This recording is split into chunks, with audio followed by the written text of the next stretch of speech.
And I have a question for you. Have you ever wanted to just borrow money to get into a project and then you think of how much you're going to pay back and you decide against it?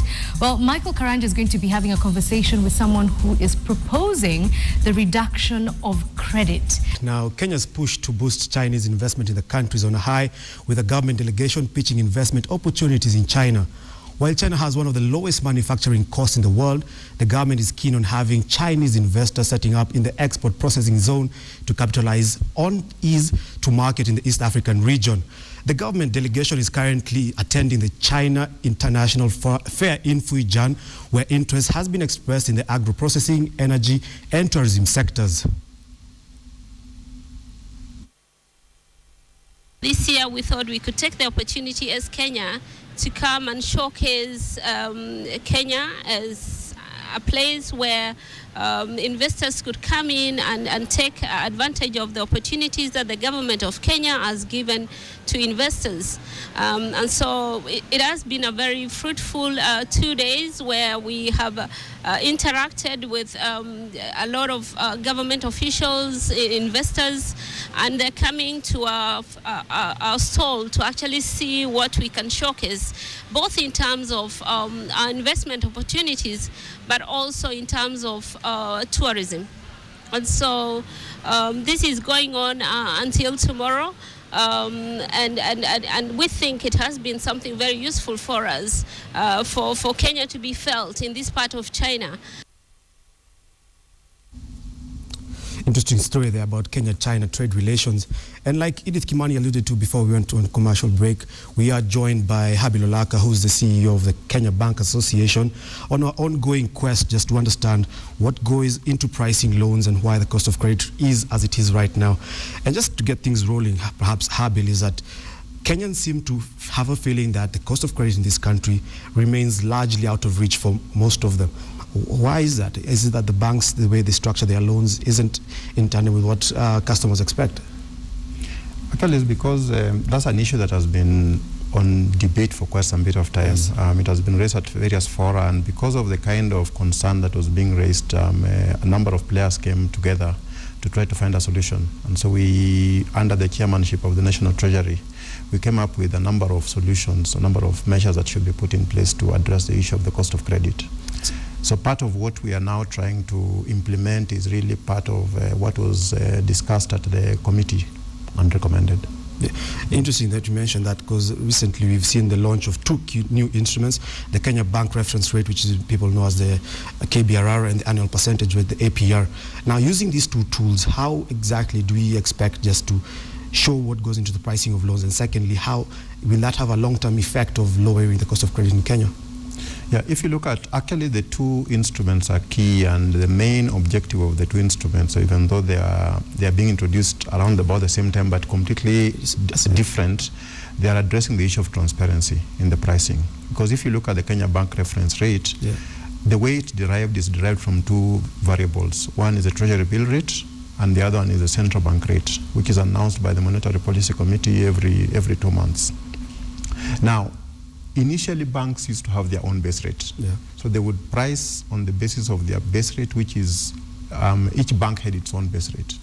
Now, with the new mechanism, they will now be pricing it off the same reference rate, so to speak.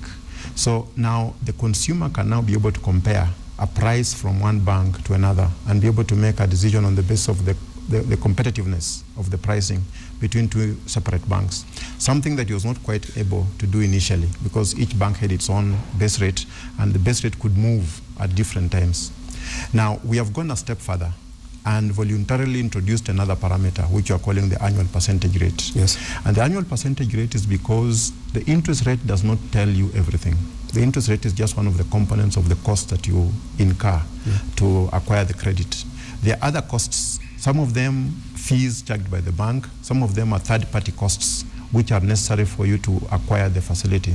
So things like insurance costs, things like valuation for the security, things like legal fees which are charged by the person facilitating the facility, all those become part of the cost of credit, and they may not be computed within the interest rate.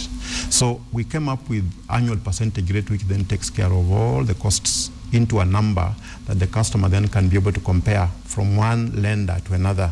So an APR from one bank can be compared with an APR from another bank, and you can see which one is more competitive on the basis of the total price of the facility. Are banks mandated to give what goes into that APR, or is it on request from customers? Basically, what goes into the APR, we have come up with a standard measure, because a standard way of computing the APR, so that you can be able to compare from one bank to another on this, so that the APR is computed on the same basis. It's comparable across the industry. So consumers can now be able to compare an APR from one bank to another.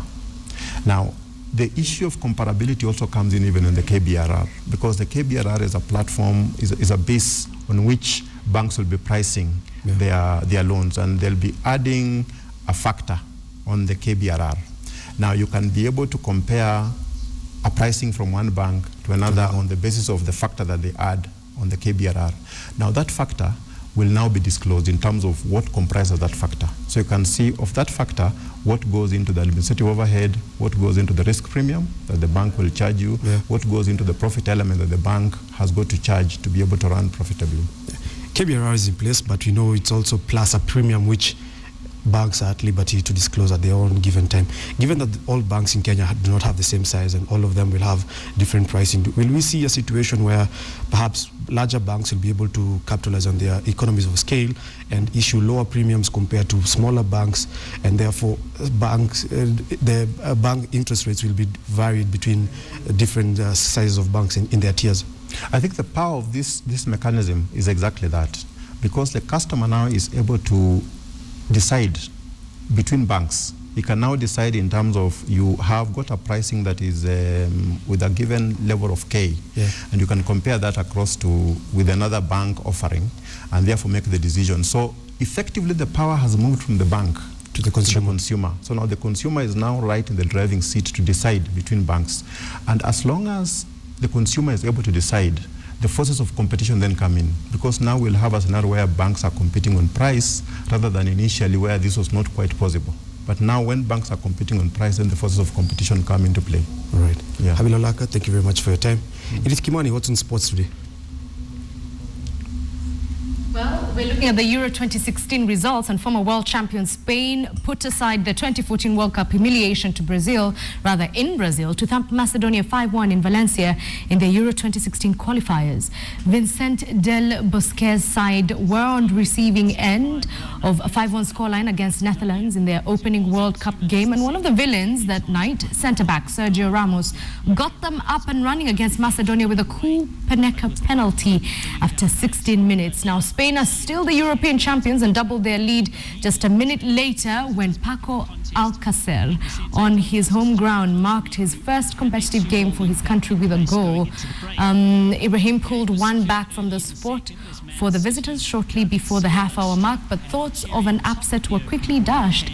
Sergio Busquets added a third on the stroke of half-time, and second-half goals from David Silva and Pedro wrapped up the win. And that story brings us to the end of this edition of KTN Newsdesk. Thank you for your company. My name is Edith Kimani. Do remember to log on to www.standardmedia.co.ke for all the stories we've aired here and many more. Did you know fact this afternoon? Starpath is an environmentally friendly pavement coat that glows in the dark and adjusts to the level of natural light so unlit parts can be seen at night. How wonderful is that? Google it. I'm Edith Kimani. Good afternoon.